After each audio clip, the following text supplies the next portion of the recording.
लाख रुपया हर महीना कटाकट कटाकट कटाकट। आप सुबह उठेंगी, कहेंगे चलो देखते बैंक अकाउंट में क्या है।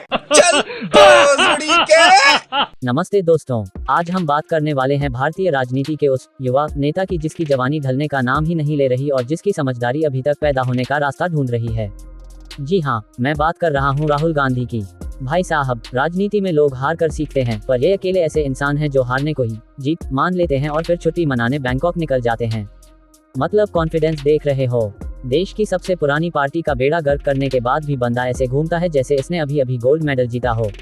राहुल जी की सबसे बड़ी दिक्कत ये है कि उन्हें खुद नहीं पता कि वो कब क्या बोलने वाले हैं।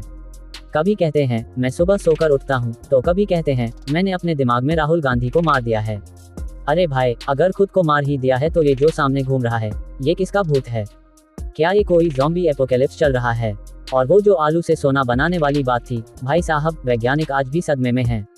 अगर ऐसा सच में हो जाता तो आज हमारे देश के किसान खेती नहीं सीधा ज्वेलरी शॉप खोल के बैठे होते। अभी हाल ही में संसद में इनका नया नाटक देख लो। बजट पर चर्चा हो रही है और ये भाई साहब कोड वर्ड खेल रहे हैं। कभी किसी किताब का हवाला देते हैं जो अभी तक छपी भी नहीं, तो कभी संसद की तीसरी लाइन में बैठने पर ऐसे मुंह फुलाते हैं जैसे स्कूल में किसी बच्चे को उसकी फेवरेट सीट न मिली हो। भाई, तुम विपक्ष के नेता हो या किसी प्ले ग्रुप के मॉनिटर। रिपब्लिक डे पर भी इनको अलग ही लेवल का स्वैग दिखाना था। सबने पारंपरिक पटका पहना, पर हमारे राहुल बाबा को अपनी टी शर्ट और विदेशी स्टाइल से फुर्सत कहाँ।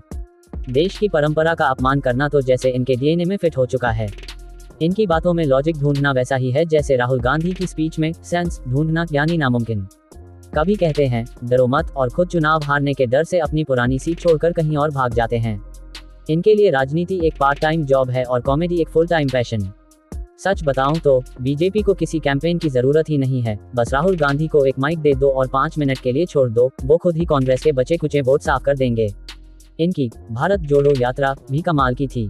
भाई, देश जुड़ा हुआ ही है, बस आपकी पार्टी के टुकड़े हो रहे हैं, जरा उस पर ध्यान दे लो।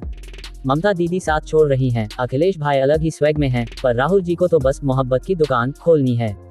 भाई साहब, ये दुकान है या कोई सेल जहां हर चुनाव के बाद डिस्काउंट और बढ़ जाता है। इनके भाषणों का लेवल इतना हाई है कि कभी कभी तो खुद को भी समझ नहीं आता कि ये चीन की तारीफ कर रहे हैं या भारत की बुराई। सेना पर सवाल उठाना, गलवान पर उल्टी सीधी बातें करना, ये सब करके इन्हें लगता है कि ये बहुत बड़े क्रांतिकारी बन रहे हैं। पर जनता को सब दिख रहा है बॉस। ये आलू सोना वाली बुद्धि लेकर आप देश चलाने का सपना देख रहे हो। इससे अच्छा तो आप किसी कॉमेडी शो के जज बन जाओ, कम से कम वहाँ लोग आप पर नहीं आपके जोक्स पर हंसेंगे। तो राहुल जी, अगली बार जब आप उचित समझो वही करो वाला डायलॉग मारो तो एक बार आईने में देख लेना, हो सकता है आपको समझ आ जाए कि राजनीति आपके बस की बात नहीं है। आप जाओ, थोड़ा और वेकेशन मनाओ, थोड़ा और कंफ्यूज हो जाओ, क्योंकि आपके बिना मीम पेज वालों का घर कैसे चलेगा। अगर आपको ये रोस्ट पसंद आया और आप भी मानते हैं कि राजनीति में एंटरटेनमेंट बना रहना चाहिए तो इस वीडियो को लाइक करें। ऐसे ही और भी तीखे रोस्ट वीडियो देखने के लिए चैनल को सब्सक्राइब करें और बेल आइकन दबाना बिल्कुल न भूलें ताकि अगला रोस्ट सीधा आपके स्क्रीन पर फटे।